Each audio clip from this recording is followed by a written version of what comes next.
Lo interesante que trata de trabajar Rothman es todo el bloque que compone nuestra materia, en términos generales, hacer un arco general para poder explicar los procesos económicos y la modificación del modelo de acumulación. Es muy interesante porque de alguna manera cuando leímos aquel casi el libro entero de Rothman y Romero, se habrán encontrado que justamente cerramos alrededor de los 70. Y acá Rothman viene a explicarnos un modelo de acumulación que es el que se va a empezar a configurar después más que nada de la dictadura. O sea, da inicio con el golpe del 76, pero que va dándose poco a poco en la configuración y que llega, por decirlo de manera, a su cenit en el momento de la década de los 90, con el menemato, ¿sí? Con el gobierno neoliberal por excelencia. Una de las cosas, bueno, planteo al principio es el cambio de modelo económico hacia mediados de los 70 y su repercusión a nivel regional. Esa es la propuesta original. O sea, cómo afecta esos cambios de modelo de acumulación a la economía regional, no solamente estrictamente a la economía porteña, sino justamente a la economía de las provincias, como afecta. O sea, va a hacer las dos cosas. En principio va a hacer una propuesta sobre la economía nacional en general y después en particular en dos grandes regiones, si bien recorre más, pero dos grandes regiones, que sería la zona norte y la zona sur del país. Dice, hasta los 70, en principio tenemos una demanda interna, protección industrial y freno de importado. O sea, hay una cantidad de medidas estatales que apuntan justamente a esto que ya sabemos, que es fomentar una demanda interna, esa demanda interna sostenerla por la protección industrial, o sea, asegurándole a los industriales un bajo nivel de competencia, por eso justamente un freno importador, y al tener baja presencia, digamos, de competidores, le va a permitir a las industrias de alguna manera funcionar con ciertas comodidades y generar empleo, que es lo más importante, generar empleo en la lógica de un modelo tipo fordista. Lo que yo voy a encontrar es que voy a generar empleo, ergo voy a fomentar una demanda interna. Entonces, la solidez del modelo económico se basa en el mercado interno, ¿sí? En el desarrollo de un mercado interno sólido y en crecimiento que pueda asegurar, ¿sí?, una demanda constante de parte de los bienes industriales. Y para que esa demanda la cubra la industria nacional, necesito asegurar todo lo posible que no tenga la presencia de importadores, o sea, de competencias extranjeras que puedan hacerla perder en la competencia de mercado. En segundo punto, una propiedad estatal de las empresas de servicios públicos y de las empresas importantes de provisión de insumos. Justamente uno de los grandes problemas que tiene este tipo de desarrollo industrial es la dependencia de los insumos y de los bienes de capital externo. Y casualmente lo que lo lleva, digamos, a este tipo de modelo de acumulación a descapitalizarse paulatinamente. Porque el éxito de este primer punto que mencionábamos, demanda interna, protección industrial y freno importador, el éxito de esa primera parte genera un aumento en la demanda de bienes de capital, o sea, de maquinaria. Y el aumento de maquinarias, de demanda de maquinarias, implica que buena parte del capital acumulado por el éxito industrial se vaya al exterior en busca de comprar maquinaria, tecnología, para aumentar la producción en términos de lo que se está fomentando. Y de hecho hay medidas concretas del Estado para que la importación de maquinaria sea casualmente facilitada, porque yo acá hablo de un freno importador. El freno importador tiene que ver con aquellas mercancías que producen la industria nacional, pero como la industria nacional por lo general no produce bienes de capital, no hay casualmente frenos importadores para los bienes de capital. O sea, no hay impuestos, no hay tributos concretos para frenar la importación de maquinaria. Todo lo contrario. En algunos casos hay exenciones de impuestos, hasta incluso en los modelos como el del kirchnerismo, hasta devolución de los impuestos en el caso de comprar algún tipo de maquinaria tecnológica que fomente el desarrollo industrial. O sea, todo es proclive al desarrollo industrial. ¿Por qué es importante la propiedad estatal de los servicios públicos? Porque de esa manera el Estado lo que está asegurando es una reducción del valor relativo de la mano de obra. Porque si yo no voy a cobrar cara el servicio eléctrico, ni el servicio de gas, ni el servicio telefónico, ni los servicios de transporte, lo que voy a asegurar es que el trabajador, en principio, va a tener que destinar, o va a poder, sería lo concreto, va a poder destinar toda esa parte del salario que gastaría en servicios públicos al consumo de bienes industriales. Entonces yo, al liberarlo al trabajador de todos esos costos de gastar en un colectivo que es caro, en un tren que es caro, en un servicio eléctrico que es caro, va a destinar todos esos gastos a comprar auto, a mejorar la casa, a consumir más alimentos. Entonces focalizo la demanda de bienes en otro lugar, gracias a que el Estado es el que controla los servicios públicos. Por otro lado, para asegurar costos positivos de alguna manera o costos bajos para las industrias, es justamente el Estado propietario de numerosas empresas vinculadas a la producción de insumos. Entre tanto, la electricidad y el gas, que son insumos básicos de la producción industrial. El tercer punto que marca es la activa presencia del Estado en defensa del salario. Esto que ya marcamos en el punto 1 y punto 2. O sea, el Estado pone una política concreta de sostener la defensa del salario real. El salario real no es el salario que aparece en mi recibo de sueldo. El que aparece en mi recibo de sueldo es el salario nominal, o sea, el número que yo cobro. El salario real es la capacidad de compra de ese salario. ¿Cuánto puede comprar? ¿Cómo aseguro yo la defensa del salario real? Evito que el trabajador gaste en otros bienes para que ese salario nominal que recibe en su recibo de sueldo tenga más o menos todos los meses la misma capacidad de compra. Entonces, aseguro que tiene pensiones, que tiene obra social, o sea que no va a gastar en un médico, que cuando vaya de vacaciones, buena parte de los gastos de vacaciones lo cubra o la obra social o el sindicato, o promociones del Estado. Entonces, de esa manera, el trabajador es de alguna manera dueño de su salario por completo. No es que buena parte de su salario va a ir a un gasto particular. Por ejemplo, en los últimos 4 años, cuando se subieron los servicios públicos, lo que nosotros vimos no es solamente un deterioro del salario nominal, porque en realidad el salario nominal podía subir. O sea, el número de mi salario se podría haber triplicado, pero como los salarios de los servicios públicos subieron más rápido, o sea, más que triple, se cuadruplicaron, se multiplicaron por 100 en algunos casos, lo que yo perdí fue salario real, no salario nominal. O sea, el número es más grande que antes, pero compra menos. En 2015 el pan valía 25 pesos, 21 pesos, y en marzo del 2016, o sea, 4 meses después, valía 45 pesos.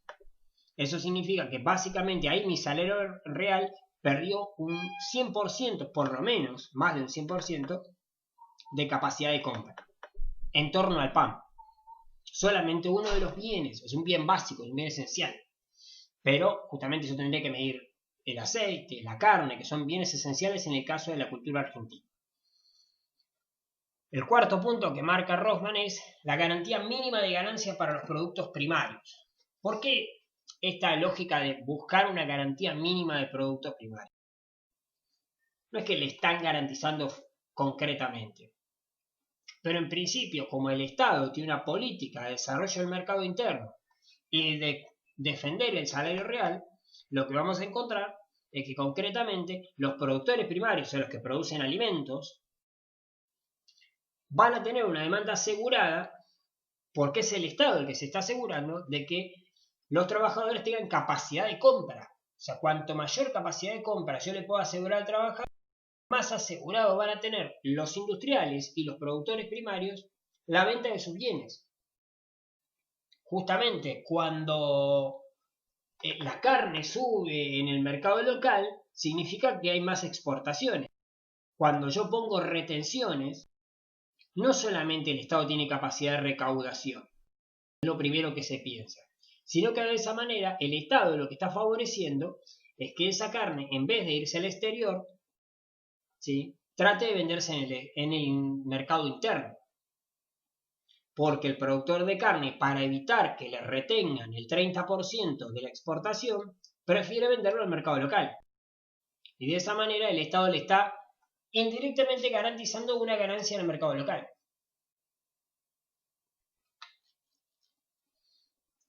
Sin embargo, ese modelo que hasta acá venimos describiendo se resquebraja. Empieza a deteriorarse por presiones externas tanto como por el deterioro propio del sistema.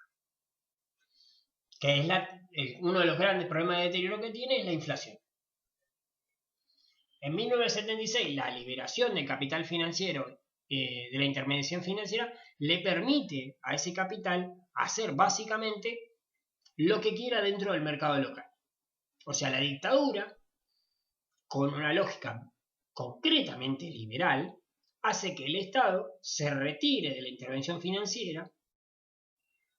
Dice, ¿cómo el Estado se retira de la intervención financiera? Se reducen los créditos que ofrece el Banco Nación, los del Banco Provincia, los del hipotecario, todos los bancos que son del Estado o que pertenecen a una entidad estatal, o sea, el Banco de Río Negro, el Banco de Córdoba, el Banco Ciudad, todos esos bancos que pertenecen a entidades estatales, el Credicop, todos esos se retiran del mercado por generar menos oferta, una opción, o por generar ofertas que no son tentadoras y permitirle el ingreso a ese espacio financiero de otros bancos privados o de entidades privadas que prestan a intereses más bajos en lo inmediato, con otras cláusulas, pero en principio más bajos.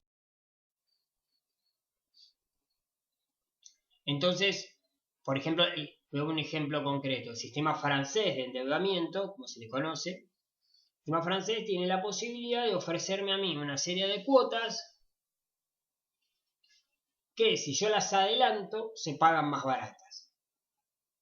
Pero esa promoción simpática de si usted las adelanta las paga más baratas significa que si las paga en tiempo real, como están organizadas, son más caras. Entonces el sistema financiero aparece tentador con una oferta interesante, diciendo, bueno, si usted lo puede adelantar, va a pagar menos. En realidad está pagando el valor real, porque primero fue inflado la oferta. Entonces ese tipo de oferta de préstamos rápidos, préstamos blandos, de entrega inmediata con pocas garantías, le permite al capital financiero ingresar rápido al mercado y quedarse con lo que se conoce como la crema del mercado. ¿Por qué? Porque hay un freno, viene frenándose la economía, ingresan estos capitales, prestan rápido plata, dan liquidez, se dice, al mercado, toda la gente puede acceder a dinero rápido, pero se endeuda con la misma velocidad. Si yo endeudo, significa que la producción nacional está empeñada antes de ser producida. O sea, la producción de riqueza de un país ya no le pertenece antes de ser producida. Si yo me endeudo por 10 años, significa que por 10 años lo que voy a hacer ya no es mío, es de otro. Ese es el gran problema original de este tipo de política financiera. Significa que no es que Argentina hoy tiene un problema económico, sino que ahora se acaba de comprar un problema por 10 años, por la cantidad de años que tenga la deuda que contrajo. Y es el momento justamente en los 80, principios de los 80, donde estallan las deudas externas. Porque no solamente obtienen endeudamiento rápido las personas comunes, sino las empresas. Y en el año 82, 83, estatizan la deuda de las empresas. Y empresas como las que después van a ser el Grupo Macri, el Grupo Roca, las empresas de Fortabat, Pérez Compán, estatizan sus deudas y el Estado se hace cargo de la deuda de esas empresas.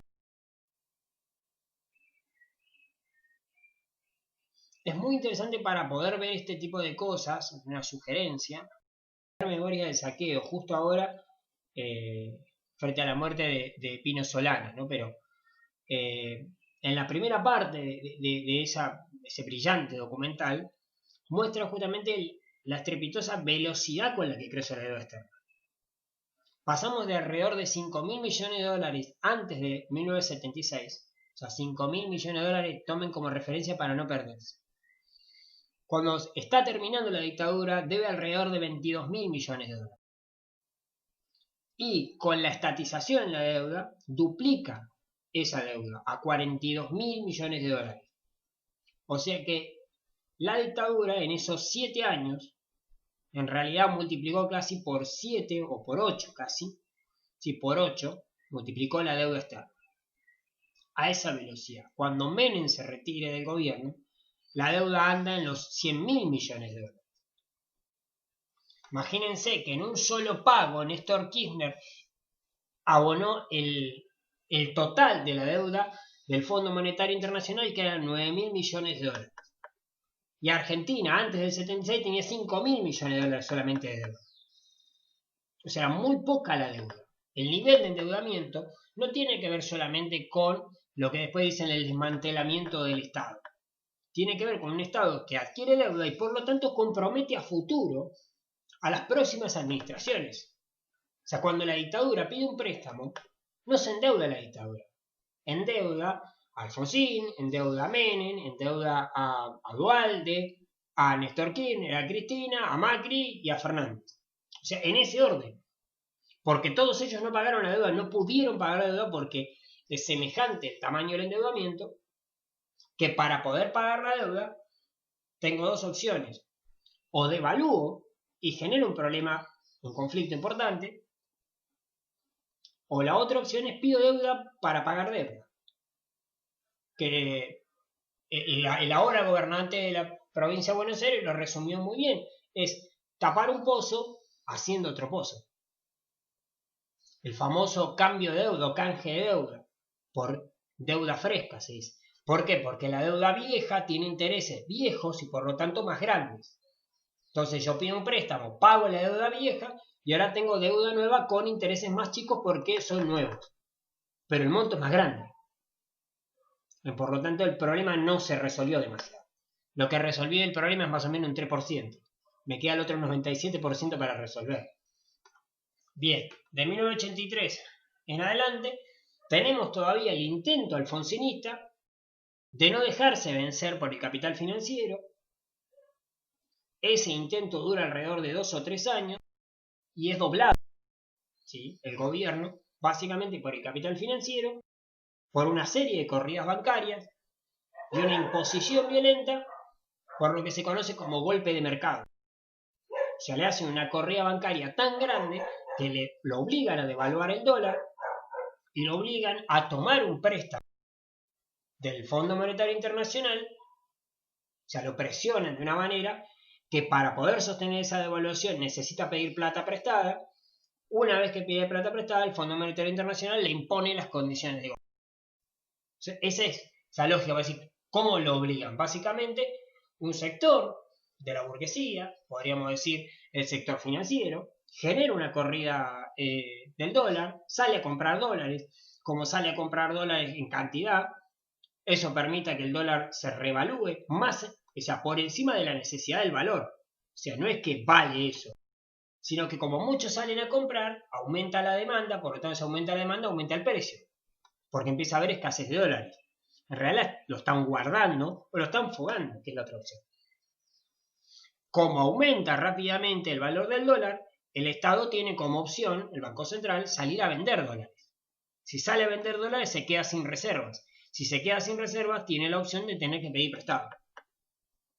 Sale a pedir prestado en las entidades internacionales, el Banco Mundial o Fondo Monetario Internacional, o con bonistas. O sea, vende bonos, papelitos en el exterior, comprometiéndose a devolver ese dinero a futuro. Lo interesante es quiénes compran esos bonos de deuda argentinos. Aunque a ustedes les parezca extraño, muchos son argentinos. O sea, los mismos sujetos que fugan la plata en el exterior, en grupos de compra de bonos, compran bonos argentinos.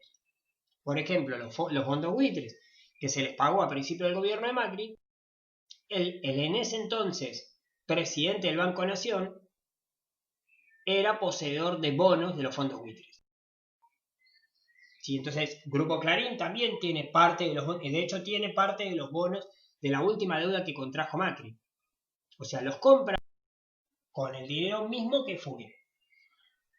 En 1989 en adelante, con la caída de la Unión Soviética, la caída del muro de Berlín, empieza lo que se conoce como el consenso de Washington, donde básicamente lo que hace Washington es vencimos al comunismo, y como vencimos al comunismo, hay una sola manera de hacer las cosas, que es el modelo neoliberal.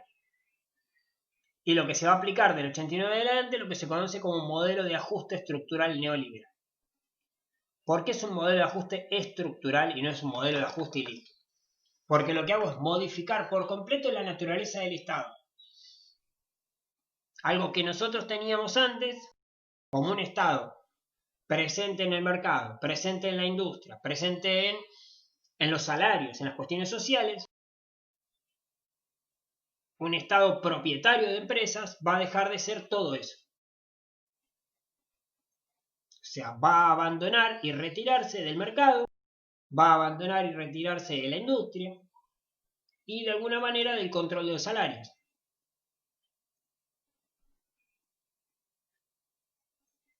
Porque la lógica es que el Estado no tiene dinero porque es un Estado caro y tiene que sostener un montón de empresas que no le son rentables. Esto no quiere decir que sea verdad. Digo, ¿cuál es el argumento? Son cosas distintas. El argumento que se usa es el Estado tiene un montón de empresas que le generan costos. Y como le generan costos, yo necesito un Estado que se achique. De esa manera, el Estado que se achica vende estas empresas y obtiene dinero. Por lo tanto, ahí donde yo tenía una pérdida, que era en la empresa, ahora tengo una ganancia porque la vendo. En realidad, la alquilo, porque en realidad la privatización tiene la lógica del alquiler. O sea, la doy en explotación, ¿sí? A un titular, no la vende realmente. Entonces, en ese tren se aplica lo que se conoce el plan de convertibilidad, el famoso un peso, un dólar. Acá voy a hacer yo una aclaración porque Rothman no lo explica, porque supone que quienes lo leen entienden de qué está hablando. ¿Cómo se sostiene un plan de convertibilidad? Básicamente yo necesito tanta cantidad de dólares, ¿sí?, como pesos haya en el mercado, para que sean iguales, uno a uno. Entonces, si yo tengo, por decir un número, 100.000 millones de pesos en la calle, necesito tener 100.000 millones de dólares en el Banco Central. Eso es una bestialidad, porque si yo hoy puedo decirle a ustedes que las reservas del Banco Central subieron y apenas si alcanzan los 42.000 millones de dólares, imagínense lo que es hablar de 100.000. ¿Sí? Sería más del doble, o sea, sería 150% más de lo que hay hoy, de dólares. Yo puedo sostenerlo hasta cierto punto, ¿no? ¿Cómo lo puedo sostener? Primero y principal, vendiendo empresas. O sea, cada vez que yo vendo una empresa y lo compra alguien, obtengo dólares. ¿Sí? Y al obtener dólares, yo puedo, a cada uno de los cristianos que venga a comprar un peso, puedo venderle un dólar. Quiero comprar dólares, toma, comprar dólares. No hay corte, no hay lo que hoy se llama cepo. O sea, yo voy y compro dólares como si fuera a comprar cebollas o papas. ¿Sí? Eso lo que genera es una rápida dolarización de la economía. Entonces, si yo tengo dólares con cierta facilidad, puedo comprar bienes importados con facilidad. Porque tengo los dólares. Además de eso, el Estado se retira de la intervención económica y por lo tanto no tiene controles a los productos importados. Esto rápidamente genera, en lo inmediato, cierto grado de recomposición salarial. No dije aumento, ¿eh? El salario se recompone. ¿Por qué se recompone? Yo venía de una inflación. Los precios subían, los salarios subían. de pronto freno los precios porque entra la importación. O sea, al aparecer productos importados, la competencia hace que el precio baje de los productos. Los que tienen trabajo empiezan a encontrarse que, como los precios tienden a sostenerse en el mismo lugar o a bajar, y mi salario se sostiene, empieza a mejorar, ¿sí?, mi capacidad de compra. Esto es transitorio. ¿Por qué es transitorio? Porque durante un tiempo esto se puede sostener mientras no se genere desocupación. ¿Qué es lo que va a pasar? Las empresas privatizadas lo que hacen es comprar una empresa que tiene 20.000 trabajadores, echar a 18.000 de ellos que tienen salarios altos porque tienen muchos años de antigüedad y contratar, por ejemplo, en vez de 18.000 más, contratar 4.000, 3.000 jóvenes sin experiencia que cobran salarios más bajos que los que se acaban de ir. Entonces se va un tipo que cobraba 100.000 y entra un pibe que cobra 30.000. Pero además de eso, no es que se va uno y entra otro. Se van tres y entra uno. Por lo tanto empieza a generarse desempleo. Durante un tiempo, eso no llega a generar un impacto en el mercado, porque muchos de los que se van de las empresas se van con lo que se conoce como retiro voluntario o abiertamente se los echa. En ambos casos reciben una indemnización. Por lo tanto tienen dinero. Entonces durante un lapso de tiempo son desempleados, pero todavía tienen capacidad de consumo. Y generan actividades muy de la época, que son las famosas remiseras, los kioscos. O sea, hay una tercerización de la economía. Aquel que nosotros habíamos visto ya a principios de los 80 en otros artículos, que empezaba a salirse del mercado laboral para convertirse en un pequeño comerciante, acá abiertamente se convierte en un comerciante. No hay otra salida. El tema es que eso paulatinamente tiende a saturar el mercado de sobreoferta. Hay muchas personas tratando de ofrecer en los comercios y cada vez hay más personas sin trabajo.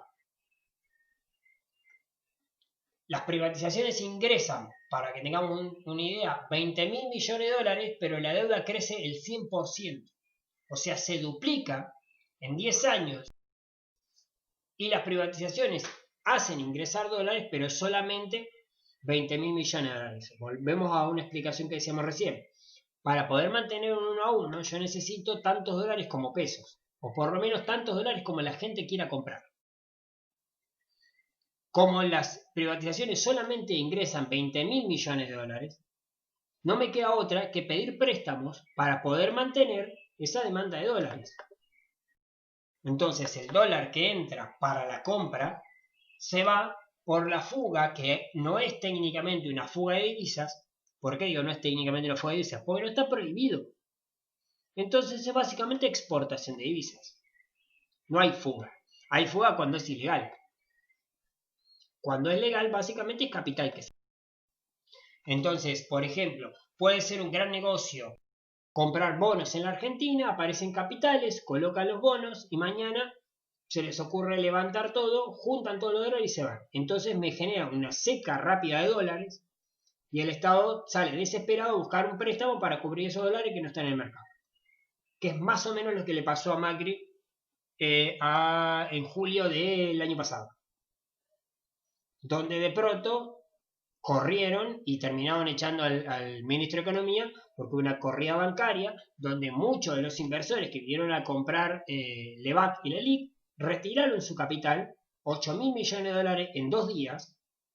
Imagínense que yo en 10 años dije que Argentina juntó 20.000 millones, 10 años. Acá en 2 días se llevaron 8.000 millones, la mitad de eso. O sea, al retirarse semejante cantidad de plata tan... ¿sí? Lo que se generó es una caída abrupta de las reservas, porque de algún lado hay que darle esa plata. O un aumento del precio del dólar. Y si yo genero un aumento del precio del dólar, muchos sujetos salen corriendo a vender los dólares que tienen guardados para aprovechar la ganancia. Por lo tanto, se devalúa el peso. Y genera una bola de nieve cada vez más incontrolable. Es justamente lo que se está sosteniendo durante todos los 90, con la particularidad que no hay devaluación. ¿Cómo se sostiene una no devaluación durante 10 años? Pidiendo y pidiendo y pidiendo dinero prestado para poder sostener el 1 a 1. Bien, comienzo de la crisis.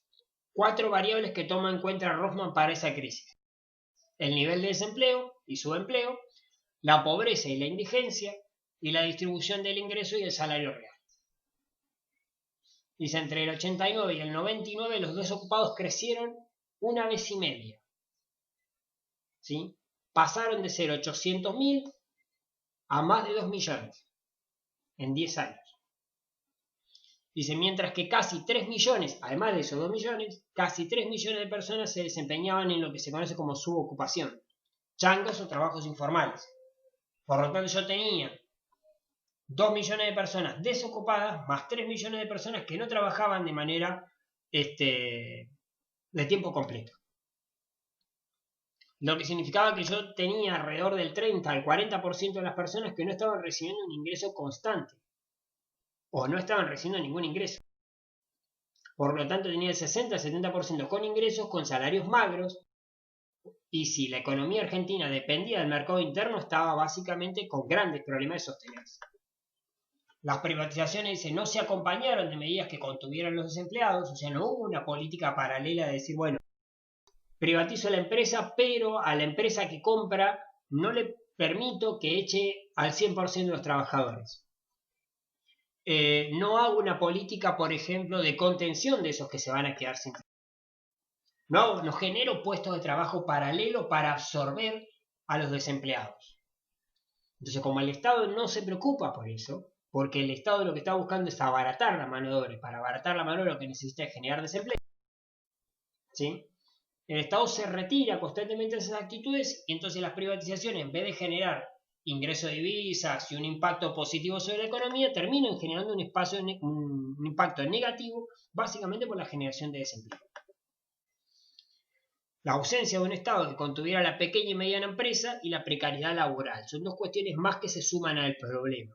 O sea, el Estado no busca o no tiene medidas concretas para contener a la pequeña y mediana empresa de la competencia extranjera o de los productos importados. O sea, nosotros hoy vamos a comprar cosas importadas a lo que conocemos como el chino. En esta época no se llama el chino, se llama todo por 2 pesos. O sea, es justamente el nivel de devaluación y de infravalor de los objetos que uno puede ir a comprar porquerías importadas por 2 pesos. O sea, esa oportunidad no es solamente la posibilidad de que alguien abra un negocio de todo por 2 pesos, que es el éxito de la época.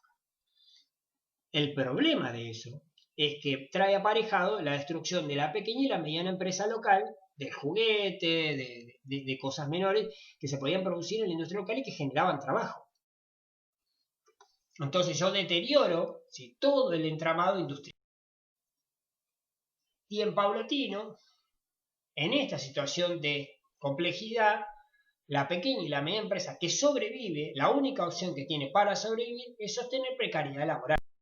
O sea, contratar personas en negro. Además de eso, de que aparecen una serie de medidas legales que permiten ese grado de precariedad laboral.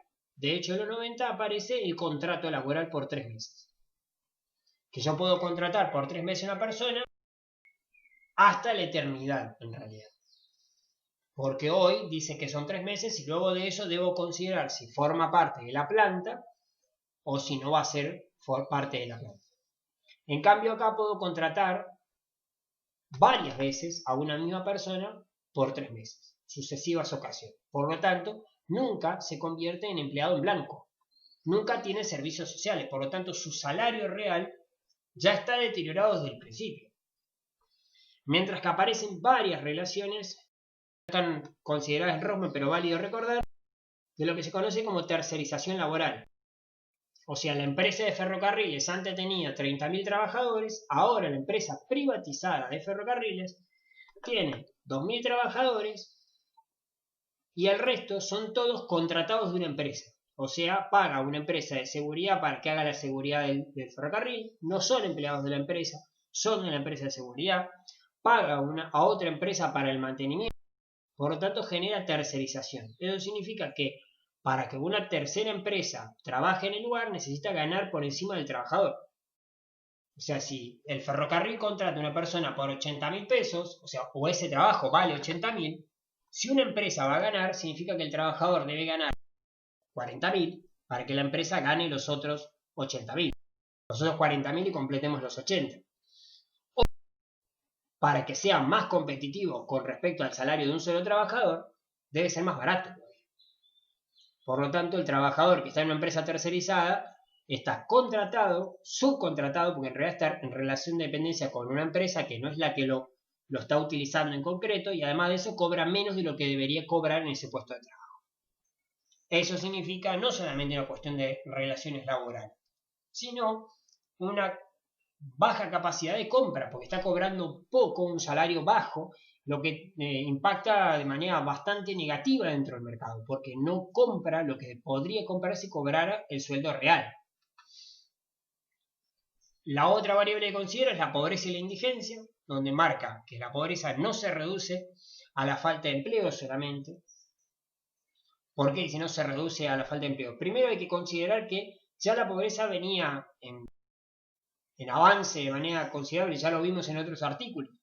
Desde el principio de los 80, mucho más aumenta la pobreza con la hiperinflación del 89 y una hiperinflación todavía que hay en el 91 durante el gobierno de Menemato.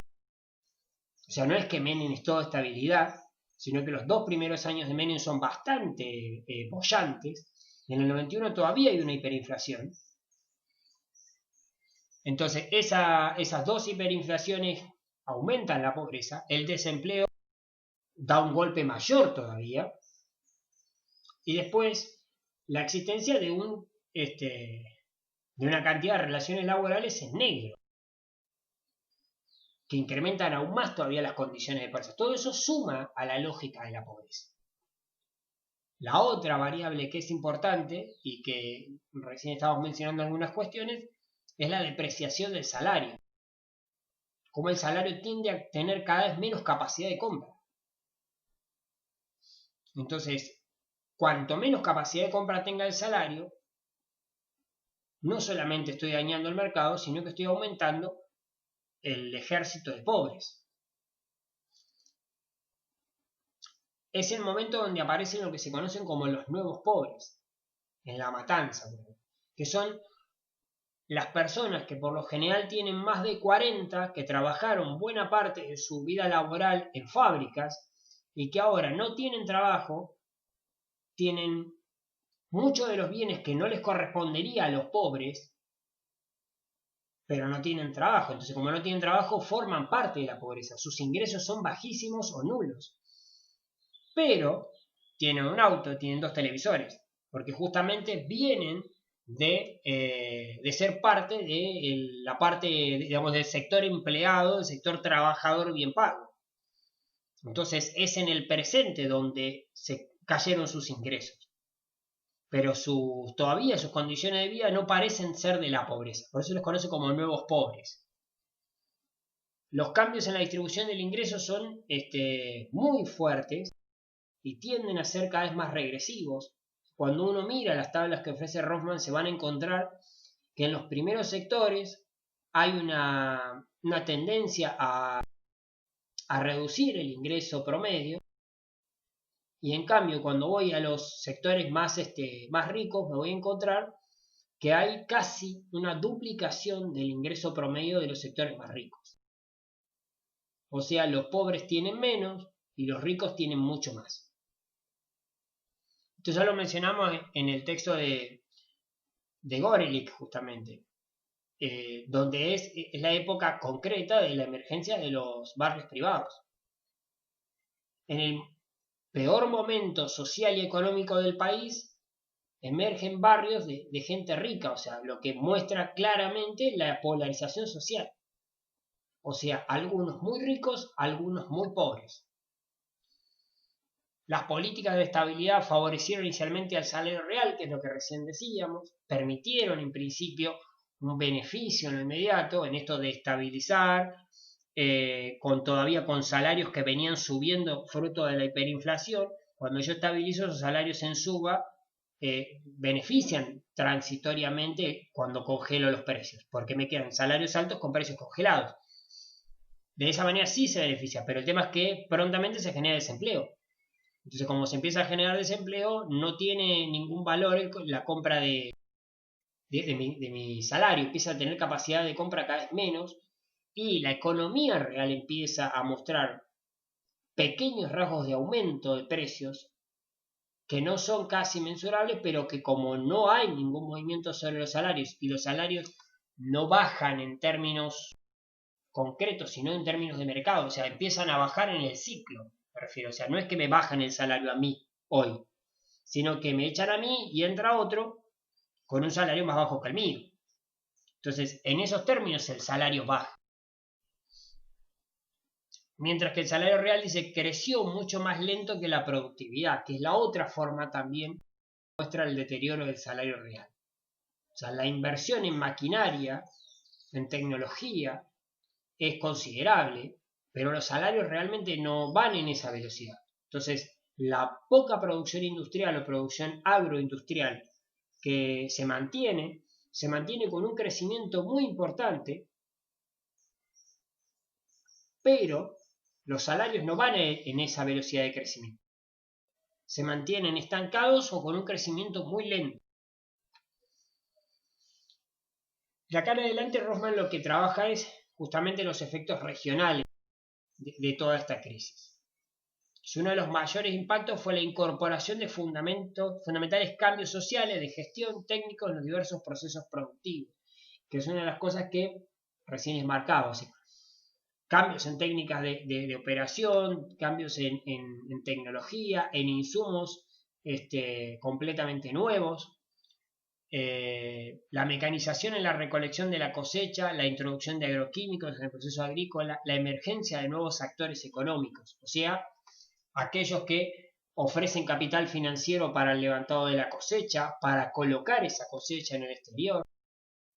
Es una época de profunda tecnologización en términos de informática, o sea, uso de tecnología basada en ordenadores, en computadoras, cosa que hasta ahí no había llegado. Es un primer proceso de digitalización de la producción. Eso genera un gran impacto dentro del mercado laboral y dentro del mercado productivo, porque eso aumenta la productividad significativamente, pero no el grado de empleo de personas. Otros procesos agroindustriales característicos en el nordeste sufrieron similares impactos fruto de los cambios en el destino de la producción, por el achicamiento del mercado interno, por la adopción de tecnología de gestión o producción altamente innovadora, a fin de tornar la actividad crecientemente competitiva.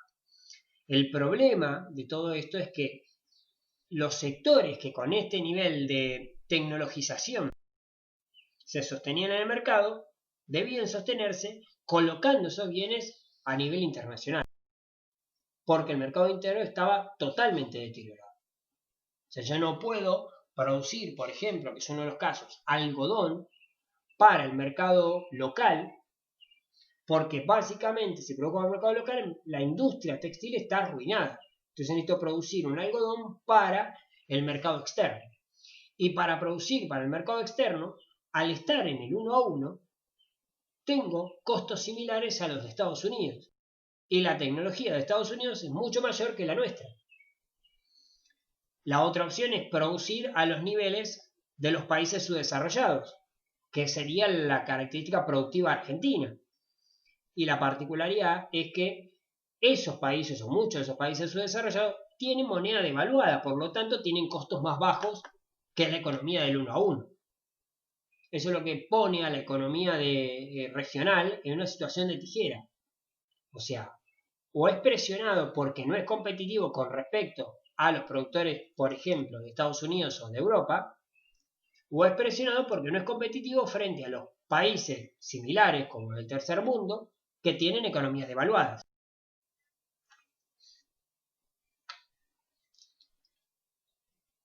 La declinación paulatina, o sea, lo que muestra acá en adelante Rosman es, bueno, cómo paulatinamente yo voy a ir viendo el deterioro de toda la economía en general.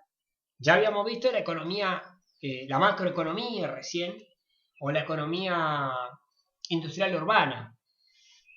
En particular, por ejemplo, presta atención al algodón y dice la base de producción agroindustrial más destacada del norte argentino, con problemas de acceso al crédito, porque el núcleo del acceso al crédito es la propiedad de la tierra y muchos de los propietarios no lo son en términos legales, son ocupantes.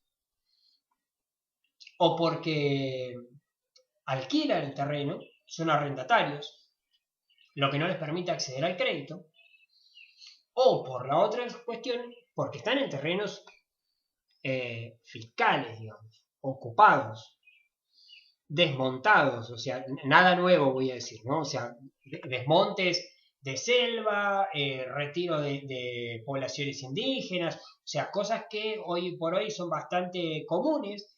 En este momento yo trato de ofrecer crédito para esos sectores y no lo pueden recibir.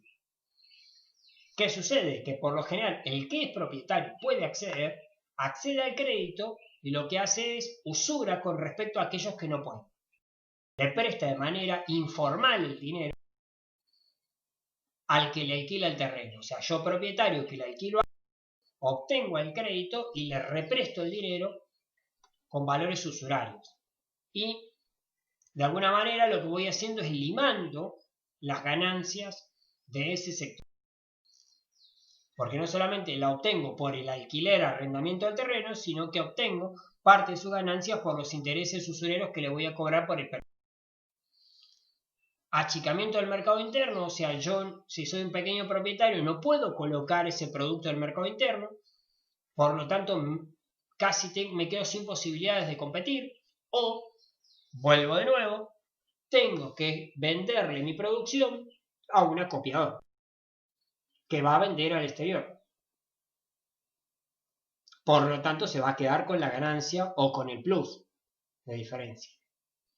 Va a tratar de pagarme a mí monedas para vender, ¿sí?, con ganancia extraordinaria. La liberación del mercado también me permite el ingreso de bienes del exterior. Me refiero a que si produzco algodón, también puede entrar algodón paraguayo.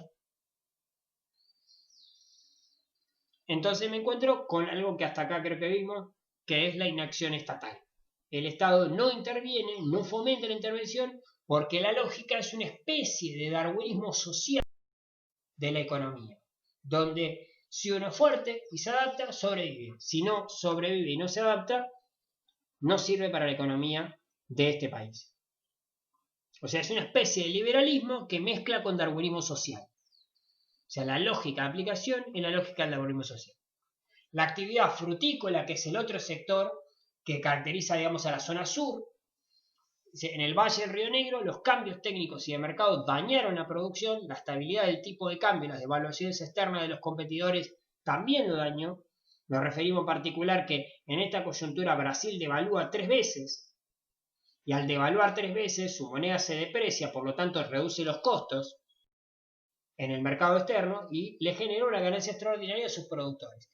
Y en esa coyuntura Brasil se convierte en uno de los mayores exportadores de fruta, lo que daña terriblemente al Valle de Río Negro, que no puede colocar esa fruta de pepita en el mercado interno ni tampoco en el mercado externo porque no es competidor.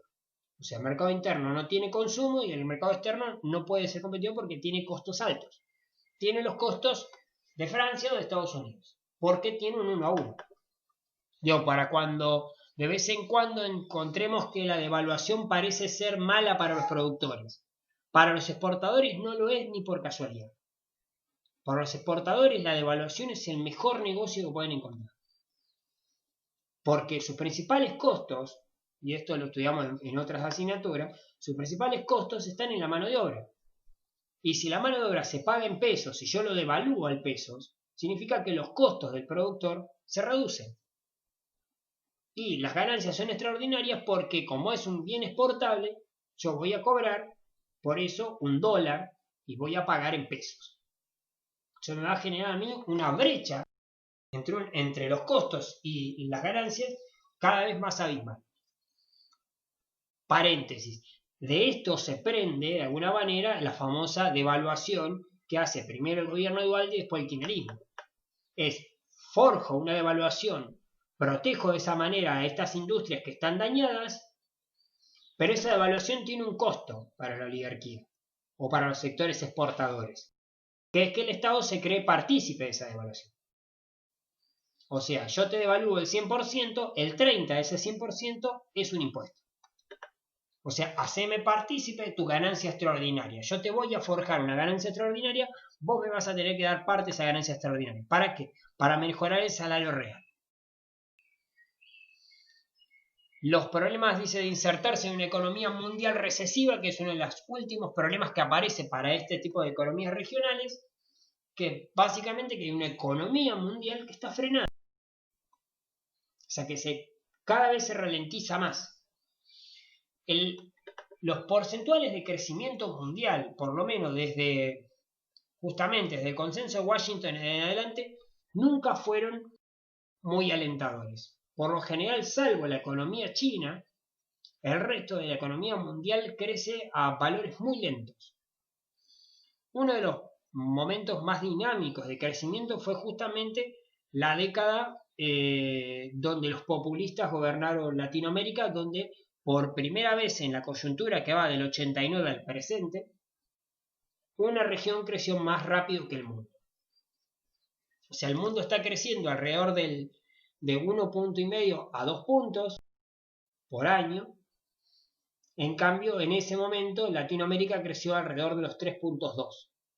Me refiero a la época de Néstor Kirchner, Lula da Silva, Evo Morales, Chávez. O sea, en esa coyuntura Latinoamérica creció a una velocidad más rápida. Y uno de los mecanismos para permitir ese crecimiento fue básicamente la lógica de mercado pactado, podríamos llamarlo. Donde Brasil acuerda venderle a Argentina X producto y a cambio, ¿sí?, concuerda que Argentina le venda otro producto. Entonces generan un mercado controlado y que no tiende a beneficiar una balanza comercial. Cada vez que las balanzas se desnivelan, los dos países se sientan y negocian cómo hacer para nivelar y no generar desniveles en la balanza comercial.